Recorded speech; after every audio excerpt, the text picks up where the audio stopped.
नमस्कार। वीडियो की संख्या में देखते हैं टुडे करंट अफेयर्स और यह करंट अफेयर्स जो होगा आगामी सभी प्रतियोगी परीक्षाओं के दृष्टिकोण से महत्वपूर्ण होगा। तो इसमें देखते हैं सबसे पहले जो आम चुनाव है 18वीं लोकसभा के लिए, उसके बारे में देखते हैं। 18वीं लोकसभा के लिए जो आम चुनाव होने वाले हैं उसके बारे में जो 16 मार्च 2024 को जो घोषणा की गई, इसी के साथ 16 मार्च को जो है आचार संहिता लागू कर दी गई। और ये आचार संहिता जो इसका परिणाम है, यानी जो चुनाव कराया जाएगा 18वीं लोकसभा के लिए वो 7 चरणों में कराया जाएगा और उसका परिणाम जो है 4 जून 2024 को दिया जाएगा। यानी आचार संहिता जो है परिणाम तक जारी रहेगी। यानी 16 मार्च को आचार संहिता लागू कर दी गई। इसके बारे में और डिटेल से देखते हैं। तो सबसे पहले ये देख लेते हैं कि जो 17वीं लोकसभा का जो चुनाव कराया गया था, 17वीं लोकसभा का जो गठन किया गया था उसके लिए चुनाव जो अप्रैल मई इस बार जून में 1 जून को भी है। पिछली बार अप्रैल से मई तक जो इलेक्शन कराए गए थे, यानी 2019 में जो अप्रैल और मई में 17वीं लोकसभा के लिए आम चुनाव कराए गए थे, उसमें जो है उसमें भी 7 चरणों में ही चुनाव आयोजित किए गए थे। और मतगणना जो थी उस यानी 2019 में जो 17वीं लोकसभा के लिए कराई गई, तो उसकी मतगणना जो थी 23 मई 2019 को की गई थी। तो यहाँ पर देखते हैं इसमें महत्वपूर्ण रूप से यह आपका है CEC यानी चीफ इलेक्शन कमिश्नर बोले चुनाव आयोग के सामने 4 बड़ी चुनौतियां 4M इससे निपटने के लिए 2019 के मुकाबले करीब 7 करोड़ अधिक मतदाता इस चुनाव में हिस्सा लेंगे। भाषण में जाति धर्म की बात और व्यक्तिगत आक्षेप पर रहेगी रोक। इसमें देखते हैं सबसे पहले कुल मतदाता कितने हैं भारत में। तो मतदाताओं की संख्या 96.88 करोड़ है, जिसमें देखें पुरुष मतदाता 49.7 करोड़, महिला मतदाता 47.1 करोड़ और ट्रांसजेंडर है 48,000 यानी 48,000। और मतगणना जो कराई जाएगी सभी की वह 4 जून को, यानी इसमें 7 चरणों में कराया जाएगा। तो इसको देख लेते हैं, इसमें जो महत्वपूर्ण बिंदु उसको कवर करते हैं। तो लोकसभा के लिए जो सीटों जो चुनाव कराया जाएगा 18वीं लोकसभा के लिए, उसमें 543 सीटों के लिए कराया जाएगा। पहला चरण 19 अप्रैल को शुरू होगा, दूसरा चरण जो होगा 26 अप्रैल को होगा, तीसरा चरण जो होगा 7 मई को होगा, चौथा चरण 13 मई को और पांचवा चरण 20 मई को, छठा चरण 25 मई को और सातवां और आखिरी चरण जो होगा 1 जून को होगा। और जो इसके नतीजे जो होंगे 4 जून मंगलवार को घोषित किए जाएंगे। साथ ही इसमें कुछ और जानकारी यह है कि इसके साथ ही यानी लोकसभा चुनाव के साथ ही आंध्र प्रदेश, उड़ीसा, अरुणाचल प्रदेश और सिक्किम यानी 4 राज्यों की विधानसभाओं के चुनाव का भी ऐलान किया गया है, जो कि पहले, चौथे, छठे और सातवें चरण में कराए जाएंगे। इसके बाद इसमें कुछ और जानकारी को ऐड करते हैं। तो यह है इसमें कि लोकसभा व 4 यानी लोकसभा के लिए 543 सीट के लिए और 4 राज्यों में विधानसभा के चुनाव के साथ ही 13 राज्यों की विधानसभा की खाली 26 सीटों के लिए भी उपचुनाव होंगे। इसमें हिमाचल प्रदेश की वह 6 सीटें भी शामिल है, जहां हाल ही में विधायकों की पार्टी लाइन के खिलाफ वोटिंग करने के मामले में अयोग्य करार दिया गया था। इसके बाद इसमें इंपॉर्टेंट ये हो जाता है, CEC इस दौरान निष्पक्ष चुनाव से जुड़ी तैयारियों की जानकारी दी और बताया कि उनके सामने फिलहाल 4 बड़ी चुनौतियां 4M हैं। पहला यम मसल्स, दूसरा मनी और तीसरा मिस इन्फॉर्मेशन और चौथा है मॉडल कोड ऑफ वायलेशन। यानी पहला मसल्स यानी बाहुबल, पहला जो बाहुबल, दूसरा मनी यानी धनबल और तीसरा मिस इन्फॉर्मेशन यानी गलत सूचना यानी फेक न्यूज, डिफेक न्यूज और मॉडल कोड ऑफ कंडक्ट यानी आचार संहिता। यानी पहला बाहुबल से निपटना, दूसरा चुनाव में धन के इस्तेमाल को रोकना, तीसरा फेक व झूठी सूचनाओं से निपटना और चौथा आदर्श आचार संहिता को उल्लंघन करने वालों शक्ति से निपटना शामिल है। 7 सीटों के लिए 25 मई को मतदान होंगे और उत्तर प्रदेश में सभी 7 चरणों में मतदान शुरुआत पश्चिमी बंगाल से। 26 विधानसभा सीटों के लिए भी होगा मतदान। 4 राज्यों में विधानसभा के भी चुनाव कराए जाएंगे, इसको हमने भी देखा। और ये सारी जानकारियां हैं, पहला चरण, दूसरा चरण, सारे इसमें देख लें। तो पहले चरण में देख लें इसमें जो डिटेल में है। तो पहले चरण में 21 राज्य शामिल होंगे। जैसा कि हम जानते हैं कि भारत में जो वर्तमान में है 28 राज्य और 8 केंद्र शासित प्रदेश हैं। इन केंद्र शासित प्रदेशों में देखें तो 2 राज्यों में जो विधानसभा है, यानी इन केंद्र शासित प्रदेशों में देखें तो 2 केंद्र शासित प्रदेश, जिसमें राष्ट्रीय राजधानी क्षेत्र दिल्ली और आपका जो पुडुचेरी में विधानसभा की व्यवस्था है। साथ ही अब जो है जम्मू कश्मीर में भी विधानसभा की व्यवस्था की गई है। तो इसमें देखते हैं पहले चरण में 21 राज्य शामिल होंगे, यानी 28 राज्यों में से, या यूँ कह लें 36 राज्यों में से 21 राज्य शामिल हैं, जिसमें 19 अप्रैल पहले चरण में होगी और इसमें 102 सर्वाधिक 102 सीटें शामिल हैं। दूसरा चरण में 13 राज्य शामिल होंगे और ये 26 अप्रैल को होगा, इसमें 89 सीटें शामिल हैं। इसके बाद तीसरे चरण में 13 राज्य शामिल हैं और ये 7 मई को होगा और इसमें भी 89 सीटें शामिल हैं। इसके बाद चौथे चरण में देखें 10 राज्य होंगे, इसमें जो होगी 13 मई को चुनाव होगा और इसमें 96 सीटें हैं, यानी दूसरा सर्वाधिक जो सीटें इसमें 10 राज्यों में हैं चौथे चरण में। पाँचवें चरण 8 राज्यों में होगा और इसमें 20 मई को होगा, इसमें 49 सीटें हैं। छठा चरण 7 राज्यों में होगा और 57 सीटें होंगी, 25 मई को इलेक्शन होगा। और आखिरी जो 7वां चरण है वो 1 जून को होगा और 8 राज्यों की 57 सीटें शामिल होंगी और 85 से अधिक उम्र के लोगों को घर से कर सकेंगे मतदान, यानी ये पहली बार है। मुख्य चुनाव आयुक्त राजीव कुमार ने घोषणा की कि लोकसभा चुनाव में 85 वर्ष से अधिक उम्र के लोग और 40% से अधिक दिव्यांगता वाले लोग घर से वोट डाल सकेंगे। लोकसभा चुनाव में पहली बार सुविधा दी जा रही है। उन्होंने कहा कि हम विकल्प चुनने के लिए फॉर्म 12D उनके घर भेजेंगे। अब इसको मैप के माध्यम से देखते हैं। तो नए मतदाताओं को बूथ तक लाने के लिए, जो नए मतदाता हैं उनको बूथ तक लाने के लिए क्या करना है, नए मतदाताओं को मतदाताओं के बूथ पहुंचने की बाधाओं को करेंगे दूर। यूथ आइकॉन का प्रयोग कर नए मतदाताओं को लाया जाएगा बूथ तक। इंटरनेट मीडिया के जरिए जागरूक करेंगे। रेडियो जाकी के जरिए लुभाने का होगा प्रयास। इस तरह से पूरे देश में होगा मतदान। यहाँ पर देखा जा सकता है, इसको भी हमने डिटेल में देखा। पहले चरण में देखें तो 102 सीटें हैं, 21 राज्य होंगे। इस प्रकार 7वें चरण की चर्चा हमने कर लिया है और यहाँ पर जो है दिखाया गया है। इसमें देखें तो महिला मतदाता बढ़ती भागीदारी के रूप में देखें तो यहाँ पर जो है वर्ष प्रति 1000 पुरुषों पर महिला वोटर देखें तो 2019 में जो थे 928, 2020 में 932, 2021 में 935, 2022 में 940, 2023 में भी 940 और 2024 जो 18वें लोकसभा के चुनाव होंगे उसमें सर्वाधिक 948 महिलाएं होंगी प्रति 1000 पुरुषों पर। 12 राज्य और केंद्र शासित प्रदेश यानी 36 राज्यों में देखें, जिसमें 28 राज्य और 8 केंद्र शासित प्रदेश हैं, उसमें से 12 राज्य और केंद्र शासित प्रदेशों में पुरुषों की तुलना में प्रति 1000 पर ज़्यादा महिला मतदाता हैं। 85.3 लाख है महिला मतदाताओं की संख्या 18 से 19 आयु वर्ग में। दुर्गम स्थानों पर एक एक वोट की कीमत। लोकतंत्र के पर्व में पर्यावरण संरक्षण, यानी ये भी जानकारी। चुनाव में धनफल रोकने के लिए, ये भी जानकारी। इसमें देखें 2019 की 5 सबसे बड़ी जीत, इसको देख लेते हैं। तो 2019 जो 17वीं लोकसभा थी उसमें सबसे बड़ी जीत देखें तो सबसे छोटी जीत पहले यहाँ पर, इसके बाद बड़ी जीत देखें। सबसे छोटी जीत मछली शहर में भोलानाथ उम्मीदवार जीते भाजपा से 181 के अंतर से। और 2019 की सबसे बड़ी जीत देखते हैं तो यह है नवासारी लोकसभा सीट है, उम्मीदवार CR पाटिल थे भाजपा से और ये 6,89,668 के अंतर से जीते थे। दूसरा भीलवाड़ा सुभाष बहेड़िया भाजपा से 6,12,000 वोट से जीते थे। इस प्रकार से ये सारे इसमें शामिल हैं। इसके बाद देखें कार्बन उत्सर्जन पर लगाम के लिए है कागज़ का कम से कम उपयोग होगा और इसमें दिखाया गया है मैप के माध्यम से। यहाँ पर देखें तो ये जो प्रतीक चिन्ह बनाए गए हैं, यानी यहाँ पर इसमें चिन्ह बनाया गया। सिर्फ पहला चरण के लिए जो यहाँ पर देखा जाए रंगीन चरण जो है, पहला चरण पीले कलर से है। तो जहाँ जहाँ इसमें देखा जाए अपने भारत देश में जहाँ पीला कलर है वो पहले चरण में होगा। दूसरा चरण देखें तो इस कलर का है और ये सारे दूसरे चरण वाले हैं। तीसरे कलर, चौथा और 7वां कलर इस कलर का है। तो इसमें देखा जा सकता है सारे राज्यों को मैप के माध्यम से भी। शेयर किया यूपी में लोकसभा चुनाव के 7 चरणों को दर्शाने वाला नक्शा है। यानी जानते हैं कि जो 36 राज्य, 28 राज्य और 8 केंद्र शासित प्रदेश, यानी भारत में जो 36 राज्य हैं उसमें उत्तर प्रदेश जो है क्षेत्रफल की दृष्टि से देखें तो उत्तर प्रदेश जो है भारत का चौथा सबसे बड़ा राज्य है। और जनसंख्या की दृष्टि से देखें तो जनसंख्या की दृष्टि से उत्तर प्रदेश जो है भारत में प्रथम स्थान पर है। तो उत्तर प्रदेश में देखें तो उत्तर प्रदेश में जो 7 चरण में जो चुनाव कराए जाएंगे उसके बारे में देख लेते हैं। चुनाव आयोग ने शेयर किया यूपी में लोकसभा चुनाव के 7 चरणों को दर्शाने वाला नक्शा, यानी यूपी के मैप के माध्यम से हम देखेंगे। इसमें चुनाव आयोग ने उत्तर प्रदेश में लोकसभा चुनाव के 7 चरणों को दर्शाने वाला एक नक्शा शेयर किया। गौरतलब है कि राज्य में पहले चरण का चुनाव 19 अप्रैल और 7वें आखिरी चरण का चुनाव 1 जून को होगा, जबकि मतगणना 4 जून को होगी। इन सभी चरणों को नक्शे में अलग अलग दिखाया गया। तो जैसे जानते हैं सर्वाधिक, यानी यहाँ पर देख लें अपने उत्तर प्रदेश में लोकसभा की जो सीटों की संख्या है, यानी पूरे भारत में कहें तो 443 के लिए चुनाव कराए जाएंगे। इसमें से सर्वाधिक 80 सीट जो है वह लोकसभा के लिए उत्तर प्रदेश से है और राज्यसभा के लिए जो उत्तर प्रदेश सीटों की संख्या है वो 21 से 31 है। और यहाँ पर जो विधानसभा में सीटों की संख्या है उत्तर प्रदेश में वो 403 है और विधान परिषद में जो संख्या है वो 100 है। विधान परिषद में उत्तर प्रदेश में सीटों की संख्या 100 है और विधान परिषद में विधानसभा में जो 403 विधान परिषद में 100 है। और लोकसभा की सीटों की संख्या उत्तर प्रदेश में 80 है और राज्यसभा की सीटों की संख्या 31 है। तो यहाँ देख लेते हैं सर्वाधिक जनसंख्या वाले देश उत्तर प्रदेश के रूप में यहाँ पर सर्वाधिक सीटों की संख्या है।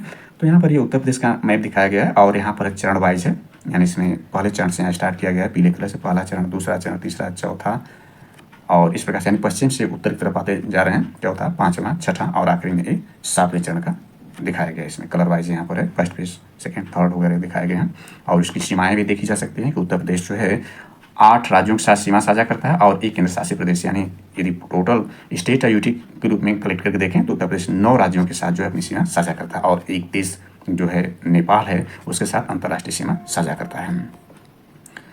तो ये रहा मैप के माध्यम से हमने देखा और यहाँ पर उसी का डिटेल में हम इसको और देख सकते हैं कि यह जो कहाँ किस चरण में चुनाव आयोजित किए जाएंगे। और यहाँ पर हम देख सकते हैं सीटों की संख्या, मतलब उस लोकसभा सीट के क्या है, मतलब नंबर क्या है, ये सारे नंबर इसमें दर्शाए गए हैं। क्रमशः यहाँ 1 से शुरू है, 1 से देखें तो सहारनपुर से शुरू है 1 से, और लेकर देखें तो 80 नंबर जो है वो सोनभद्र का है। 80वां जो लोकसभा क्षेत्र है वो सबसे दक्षिणी, उत्तर प्रदेश का सबसे दक्षिणी जो जिला है वो सोनभद्र है और यह भारत के 4 अन्य राज्यों के साथ सीमा साझा करता है, जिसमें देखें तो आपका जो यह है सोनभद्र जो है बिहार के साथ, झारखंड के साथ, छत्तीसगढ़ के साथ, मध्य प्रदेश के साथ सीमा साझा करता है। और सबसे ज़्यादा देखें, सबसे लंबी जो सीमा साझा करता है उत्तर प्रदेश व मध्य प्रदेश के साथ करता है, और सबसे कम जो सीमा साझा करता है वह हिमाचल प्रदेश के साथ करता है, और हिमाचल प्रदेश का जो सिरमौर जिला है वह सहारनपुर को टच करता है। और यहाँ पर देख सकते हैं इसको, राष्ट्रीय राजधानी क्षेत्र दिल्ली है, जिसमें एनसीआर में भारत के जो है उत्तर प्रदेश के जो है 8 डिस्ट्रिक्ट शामिल हैं। सर्वाधिक डिस्ट्रिक्ट जो है हरियाणा के शामिल हैं। तो यहाँ देखा जा सकता है। तो ये उत्तर प्रदेश रहा। उत्तर प्रदेश का सबसे पश्चिमी, सबसे उत्तरी जिला देखें तो सहारनपुर है, सबसे पश्चिमी देखें तो शामली है, इसके बाद सबसे पूर्वी बलिया, और सबसे दक्षिणी हमने देखा वह सोनभद्र है। तो उत्तर प्रदेश के बारे में जानकारी रही। और इसकी गणना जो कराई गई थी 2011 में कराई गई थी, उस दौरान 19 करोड़ से ज़्यादा जनसंख्या उत्तर प्रदेश में निवास करती थी। वर्तमान में ये जो जनसंख्या है 25 करोड़ से ज़्यादा हो चुकी है, 24 से 25 करोड़ जनसंख्या है। हालांकि अभी जो है आज़ादी के बाद की 8वीं जनगणना और कुल मिलाकर 16वीं जनगणना भी होने वाली है, जो कि 2021 में आयोजित होने वाली थी, परंतु कोविड-19 के कारण उसको स्थगित कर दी गई। तो अभी जनगणना होनी है। तो यह कुछ जानकारी इसमें स्पेशल है। अब इसमें देखते हैं तो लोकसभा चुनाव के लिए यूपी में कितनी है विभिन्न श्रेणी के मतदाताओं की संख्या भी देख लेते हैं इसमें। तो उत्तर प्रदेश के मुख्य निर्वाचन अधिकारी नवदीप रेणवा, इंपॉर्टेंट हो जाता है कि ये मुख्य निर्वाचन अधिकारी जो उत्तर प्रदेश के नवदीप रेणवा हैं, जबकि भारत के मुख्य चुनाव आयुक्त जो है वह आपके राजीव कुमार हैं, जो कि 25वें CEC हैं, जो कि 15 मई 2022 को पदभार ग्रहण किया था। और जो 2 नए चुनाव आयुक्त नियुक्त किए गए हैं हाल ही में 14 मार्च 2024 को। तो इसमें देख लेते हैं। तो बताया कि लोकसभा चुनाव 2024 के लिए राज्य भर में कुल मतदाताओं की संख्या जो 15.34 करोड़ है, इसमें से 8.17 करोड़ पुरुष जबकि 7.17 करोड़ महिलाएं हैं। राज्य में थर्ड जेंडर जो हैं 6,638 मतदाता और 12.52 लाख विकलांग मतदाता हैं। उन्होंने बताया कि राज्य में कुल पोलिंग स्टेशन की संख्या 92,587 है।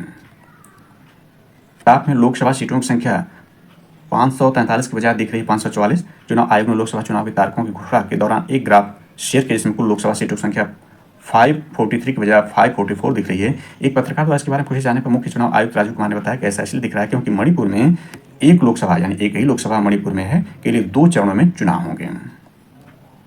2024 फेज यहाँ 7 फेज है। नंबर ऑफ यहाँ जो लोकसभा सीटों की संख्या है, पब्लिक जो असेंबली उसमें सीटों की संख्या, नंबर ऑफ स्टेट्स में पोल डेट दिया गया है। इसको हमने देख चुके हैं यहाँ पर जो है, और इसके कलर भी यहाँ पर है, वो मैप में इसको देखा जा सकता है। ये राज्यों की संख्या है और ये सीटों की संख्या है, लोकसभा सीटों की संख्या है और राज्यों की संख्या, और ये डेट है। 7 चरणों में चुनाव कराए जाने वाले हैं। अगली खबर इसमें देखें तो मुख्य चुनाव आयुक्त ने जम्मू कश्मीर में लोकसभा व विधानसभा चुनाव साथ न कराने जाने का कारण बताया। इसमें देखें तो मुख्य चुनाव आयुक्त राजीव कुमार ने लोकसभा के साथ जम्मू कश्मीर में विधानसभा का चुनाव न कराने का कारण बताते हुए कहा कि प्रशासनिक अधिकारियों ने इसके लिए अतिरिक्त सुरक्षा बलों की मांग की थी। उन्होंने कहा जब पूरे देश में एक साथ चुनाव हो रहे हों तो किसी एक स्टेट के लिए इतनी अतिरिक्त सुरक्षा बलों की इकट्ठा करने में कठिनाई आ रही थी, इसलिए जो है लोकसभा व विधानसभा के चुनाव जम्मू कश्मीर में एक साथ न कराए जा रहे हैं, बल्कि विधानसभा के जो चुनाव जम्मू कश्मीर जैसा कि मैंने देखा है जम्मू कश्मीर जो एक केंद्र शासित प्रदेश बन गया है 2019 से जो इसके लिए स्पेशल धारा 370 थी उसको रद्द कर दिया गया। अब यहाँ पर जम्मू कश्मीर और लद्दाख 2 केंद्र शासित प्रदेश हैं 2019 से। और जम्मू कश्मीर में इलेक्शन होने के बाद यदि देखें तो जो 3 केंद्र शासित प्रदेश होंगे जहाँ विधानसभा की स्थिति होगी, जिसमें दिल्ली होगी, पुडुचेरी होगा और जम्मू कश्मीर होगा। और भारत में देखें तो वर्तमान राज्यों की संख्या देखें, टोटल तो 28 राज्य हैं, 8 केंद्र शासित प्रदेश, कुल मिलाकर 36 राज्य व यानी स्टेट एंड यूनियन टेरिटरी हैं।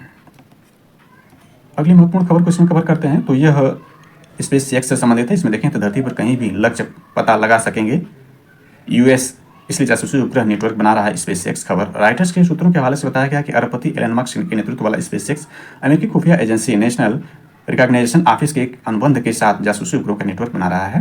रिपोर्ट के मुताबिक इस प्रोग्राम के सफल होने पर अमेरिकी सरकार और अमेरिकी सेना धरती पर कहीं भी संभावित लक्ष्यों का पता लगा सकेगी कि जो अमेरिका की खुफिया एजेंसी है वो किसके साथ जो है वह उपग्रह के लिए नेटवर्क बना रही है। तो इसमें नासा और स्पेसएक्स विकल्प में दिया जा सकता है, तो आंसर इसका सही स्पेसएक्स होगा, नासा के साथ नहीं बल्कि। कवर करते हैं तो क्या है स्टॉप क्लॉक नियम जिसे वनडे और टी20 क्रिकेट में किया गया अनिवार्य। इसमें देखें टी20 विश्व कप 2024 से टी20 और वनडे क्रिकेट में स्टॉप क्लॉक नियम अनिवार्य कर दिए गए। इसके तहत अगर फील्डिंग टीम ओवर खत्म होने के 60 सेकंड यानी 1 मिनट के भीतर अगले ओवर के लिए तैयार नहीं होगी तो पारी में ऐसा तीसरी बार होने 5 रनों की पेनाल्टी लगेगी। इसके लिए मैदान में इलेक्ट्रॉनिक घड़ी डिस्प्ले होगी। अगली खबर इसमें ऐड करते हैं तो यह है पूर्व आईएएस अधिकारी नवनीत सहगल को बनाया गया प्रसार भारती का चेयरमैन। इंपॉर्टेंट जरूर जाता है कि कौन प्रसार भारती के चेयरमैन बनाए गए हैं, तो यह नवनीत सहगल एक पूर्व आईएएस अधिकारी। इसमें देखें तो पूर्व आईएएस अधिकारी नवनीत सहगल को प्रसार भारती के चेयरमैन नियुक्त किया गया है। वो 3 साल तक इस पद पर अपना कार्यभार ग्रहण करते हैं, 24 से 2027 तक ये कार्यभार ग्रहण करेंगे। प्रसार भारती के चेयरमैन का पद 2020 से खाली था। उत्तर प्रदेश कैडर के 1988 बैच के आईएएस अधिकारी सहगल 35 साल की सेवा के बाद पिछले साल रिटायर हुए थे। वर्ष 2000 के बाद से बाल मृत्यु दर में 51% की कमी आई। यूएनए यानी संयुक्त राष्ट्र की रिपोर्ट के अनुसार वैश्विक स्तर पर वर्ष 2000 के बाद से 5 वर्ष से कम उम्र के बच्चों की मृत्यु दर में 51% कमी आई। रिपोर्ट के मुताबिक ये उपलब्धि सरकारों, संगठनों और परिवारों के कारण मिली है। बकौल रिपोर्ट 2030 तक बाल मृत्यु दर को और कम करने का लक्ष्य अभी दूर है। अगली खबर देखते हैं तो यह जो है नासा की एक तस्वीर है, यानी एक खूबसूरत तस्वीर को देख सकते हैं। नासा ने शेयर की अंतरिक्ष आभूषण की तस्वीर, यानी तस्वीर नासा ने शेयर की। इसमें देखते हैं तो नासा ने हब्बल स्पेस टेलीस्कोप द्वारा ली गई PNG071.2/03.4 नेबुला की तस्वीर शेयर की, जिसे नेकलेस नेबुला भी कहा जाता है। नासा ने लिखा हब्बल ने पृथ्वी से 15,000 प्रकाश वर्ष दूर स्थित अंतरिक्ष आभूषण के एक चमकते हुए टुकड़े को तस्वीर ली। तारों के एक जोड़े के बेहद नजदीक परिक्रमा करने से यह नेबुला का निर्माण हुआ है। ये दूरी का मात्रक है, प्रकाश वर्ष दूरी का मात्रक है। और एक प्रकाश वर्ष में कितना मीटर होता है, तो वह होता है 9.46 × 10^15 मीटर होता है। यानी एक प्रकाश वर्ष इतना मीटर के बराबर होता है। और पारसेक को देखें, इससे भी जो बड़ी इकाई दूरी की वो पारसेक होता है। एक पारसेक बराबर होता है 3.26 प्रकाश वर्ष, या इसको कह सकते हैं 3.018 × 10^16 मीटर होता है। तो ये जो है प्रकाश वर्ष के बारे में हमने देखा। आगे इसमें देखते हैं तो स्पेसएक्स ने तीसरी बार लॉन्च किया दुनिया का सबसे बड़ा और सबसे शक्तिशाली रॉकेट स्टारशिप। इसमें देखते हैं स्पेसएक्स ने दुनिया के सबसे बड़े और सबसे शक्तिशाली रॉकेट स्टारशिप को गुरुवार को तीसरी बार लॉन्च किया। स्पेसएक्स ने बोका चिका अमेरिका से लॉन्च किया। स्टारशिप को इंसानों और कार्गो को चंद्रमा और मंगल पर भेजने के मकसद से डिजाइन किया गया। अप्रैल और नवंबर 2023 में स्टारशिप लॉन्च होने के बाद क्रैश हो गया था। आगे इसमें देखते हैं तो यह असंवैधानिक है समलैंगिक विवाह पर रोक, जापान हाई कोर्ट। सपोरो जापान, यानी सपोरो कहाँ पर है, जापान में है। जापान हाई कोर्ट ने देश में समलैंगिक विवाह पर रोक लगाए जाने को असंवैधानिक व भेदभावपूर्ण करार दिया। अदालत ने कहा समलैंगिक विवाह से कोई नुकसान या हानिकारक प्रभाव नहीं पड़ता। मामले के एक वादी ने कहा, मैंने सोचा कि फैसला रूढ़िवादी हो सकता, लेकिन यह मेरी उम्मीदों से बढ़कर निकला है। Improve ITS rankings under PM Modi, indicators के बारे में देख लेते हैं। तो यह एग्जाम में जो है इसकी रैंक उपयोगिता हो सकती है, हालांकि राजनीतिक तौर पर इसको ना देखा जाए बल्कि इसको एग्जाम दृष्टिकोण से देखें। तो इंडिकेटर्स में है तो इकोनॉमी साइज जीडीपी रैंक 2014 में 10 थी, 2024 में हैदराबाद 5वें स्थान पर है। स्टील प्रोडक्शन में जो इंडिया है थी 2014 में 4थे स्थान पर और 2024 में वर्तमान में दूसरे स्थान पर। मोबाइल फोन प्रोडक्शन रैंक 12वीं थी और वर्तमान में दूसरी है। नंबर ऑफ यूनिकॉर्न्स 4 थे और 100+ है, यानी 108 प्लस हो चुके हैं। क्लाइमेट चेंज परफॉर्मेंस रैंक 30वीं थी, वर्तमान में 7वीं है। ग्लोबल इनोवेशन इंडेक्स 76वीं थी, वर्तमान 40वीं है। World banks logistic performance index 2023 54वीं थी और यह यानी 23 में 38वीं है। जेंडर इक्वलिटी इंडेक्स 127 थे और 108वें हैं। इसमें तो बहुत ज़्यादा सुधार नहीं इसको कहा जा सकता, क्योंकि भारत जिस आधार पर विकसित देश बनने की बात करता है उसमें यदि यह दशा है जेंडर इक्वलिटी में, तो किस आधार पर वह जो भारत जो है विश्व शक्ति या दुनिया की सबसे बड़ी अर्थव्यवस्था, या जैसा कि संभावना बन रही है कि भारत जो है आने वाले वर्षों में विश्व की तीसरी सबसे बड़ी अर्थव्यवस्था बन जाएगी, तो इस तरह की उपलब्धि जेंडर इक्वलिटी की इस प्रकार से रहने पर एक कैसे संभव है। एज ऑफ डूइंग बिजनेस में 134वें स्थान थे, इसमें सुधार होकर 63वां हो गया है। यानी इसमें देखें तो सरकार ने की 2014 और 2024 में भारत की आर्थिक रैंकिंग तुलना शेयर की तालिका, इसको हमने देख लिया है। आगे इसमें देखें तो ये सुधा मूर्ति ने ली राज्यसभा सदस्यता। राज्यसभा सदस्यता की शपथ इसमें देखें, इन्फोसिस के को फाउंडर नारायण मूर्ति की पत्नी और लेखिका सुधा मूर्ति ने गुरुवार को राज्यसभा सदस्य के तौर पर शपथ ली। सुधा ने दिल्ली में उपराष्ट्रपति जगदीप धनखड़ और केंद्रीय मंत्री पीयूष गोयल की मौजूदगी में सदस्यता ली। सुधा को लेकर प्रधानमंत्री नरेंद्र मोदी ने कहा, राज्यसभा में उनकी उपस्थिति हमारी नारी शक्ति का मजबूत प्रमाण है। आगे देखते हैं तो यह है क्या है पहले AI सॉफ्टवेयर इंजीनियर डेविन की खासियतें। अमेरिकी स्टार्टअप कोग्निशन AI ने डेविन पेश किया, जिसे उसने पहला AI सॉफ्टवेयर इंजीनियर बताया। यह अपने कोड एडिटर और web browser engineering task solve करता है। यह end to end app apply कर सकता है और कोड बेस में बग्स ढूंढकर उन्हें फिक्स भी कर सकता है। यह अपने AI मॉडल्स को भी ट्रेन कर सकता है। अधिकार दिवस पर सरकार ने बताया उपभोक्ताओं के 6 अधिकार इसमें देखें तो इसमें विश्व उपभोक्ता मामलों के विभाग यानी उपभोक्ता मामलों के विभाग ने विश्व उपभोक्ता अधिकार दिवस पर उपभोक्ताओं के 6 अधिकार बताए। इसमें से सुरक्षा का अधिकार, सूचित होने का अधिकार, आश्वस्त होने का अधिकार, सुनवाई का अधिकार, निवारण पाने का अधिकार, उपभोक्ता जागरूकता का अधिकार शामिल। एक पोस्ट में विभाग ने कहा कि वह द कंज्यूमर जर्नी नाम से किताबें लॉन्च कर रहा है। उपभोक्ता दिवस जो मनाया जाता है वो 14 मार्च को मनाया जाता है। तो 14 मार्च की खबर है, 14 मार्च 2023 को विश्व उपभोक्ता दिवस के उपलक्ष्य में ये बातें बताई गई हैं। देखते हैं तो किन 10 देशों का प्रदर्शन मानव विकास सूचकांक में रहा सबसे खराब। इसमें देखें तो अभी जो यूएनओ ने HDI यानी ह्यूमन डेवलपमेंट इंडेक्स जारी किया है उसमें देखते हैं 10 सबसे खराब देश इसमें कौन से हैं। तो संयुक्त राष्ट्र द्वारा जीवन प्रत्यास्था, शिक्षा और प्रति व्यक्ति आज इन्हीं 3 कारकों पर जो है HDI निकाला जाता है। जैसे कारकों के आधार पर तैयार किए गए हालिया मानव विकास सूचकांक में 193 देशों की सूची में सोमालिया सबसे नीचे, वहीं साउथ सूडान 192 यानी सोमालिया 193 स्थान पर, साउथ सूडान 192 स्थान पर, सेंट्रल अफ्रीकन रिपब्लिक 191, नाइजर व चाड 189, माली 188, बुरुंडी 187, यमन 186, बुर्किना फासो 150 और सिएरा लीओन 184 स्थान पर। यानी सबसे नीचे जो है वो है सोमालिया 193 देशों में 193 स्थान पर। दूसरे स्थान पर दक्षिण सूडान है, साउथ सूडान 192 स्थान पर। HDI rank very high human development rank पहले स्थान पर देखेंगे हम तो स्विट्जरलैंड, दूसरे स्थान नॉर्वे, तीसरे स्थान पर आइसलैंड, चौथे स्थान पर हांगकांग, चाइना जो है इसमें देखें तो ये यूरोपीय देश प्रथम 3 पर काबिज हैं। इसके बाद एशिया में हांगकांग जो है वह चौथे स्थान पर, डेनमार्क है, फिर स्वीडन, फिर जर्मनी, फिर आयरलैंड, फिर यूरोपीय देश हैं। इसके बाद सिंगापुर, फिर इसके बाद एशिया सिंगापुर आता है, फिर ऑस्ट्रेलिया, फिर नीदरलैंड है। यानी टॉप 10 में जो है यूरोपीय देश छाए हुए हैं। HDI इंडेक्स 2022-23 के अंतर्गत भारत की रैंक अभी हम देखा कि इसमें 134वीं थी, पिछले वर्ष के अपेक्षा 1 अंक का सुधार होगा। पिछले वर्ष 135वें स्थान थी, वर्तमान में 134वीं रैंक है भारत की। यानी इसमें देखें तो संयुक्त राष्ट्र ने जारी किया अलग अलग देशों पर मानव विकास सूचकांक 134वें स्थान पर है भारत।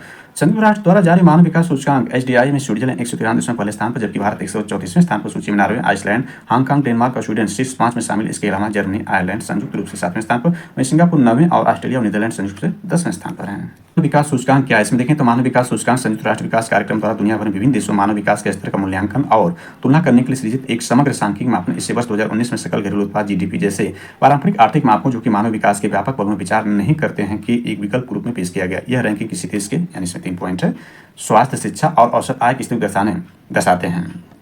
इसे 4 मापदंडों मापा जाता है जिसमें देखें तो इसमें जो होता है आपका समय, जीवन प्रत्यास्था, स्कूली शिक्षा और औसत, स्कूली शिक्षा के औसत वर्ष, स्कूली शिक्षा के अपेक्षित वर्ष और प्रति व्यक्ति सकल राष्ट्रीय आय इसमें शामिल किए जाते हैं। स्थिति रिपोर्ट में GGI 2021 तुलना में GGI 2022 में 14 पायदान की महत्वपूर्ण छलांग दर्शाता है। पिछले 10 वर्षों में GII में भारत की वरीयता लगातार बेहतर हुई है, जो कि देश में लैंगिक समानता हासिल करने में प्रगतिशील सुधार को संकेत देती है। वर्ष 2014 में रैंक 127 थी जो अब 108 हो गई है। केंद्रीय महिला यानी ये जेंडर गैप के बारे में हम तुलनात्मक अध्ययन किया था, तो ये जेंडर गैप के बारे में बताया जा रहा है। केंद्रीय महिला बाल विकास महिला मंत्रालय के अनुसार यह सरकार के दीर्घकालिक सामाजिक, आर्थिक और राजनीतिक विकास के उद्देश्य से नीति सुधारक महिला सशक्तिकरण के सुनिश्चित करने के लिए निर्धारित निर्णायक एजेंडे का परिणाम है। लड़कियों की शिक्षा, कौशल विकास, उन्नति सुविधा और कार्यस्थल में सुरक्षा।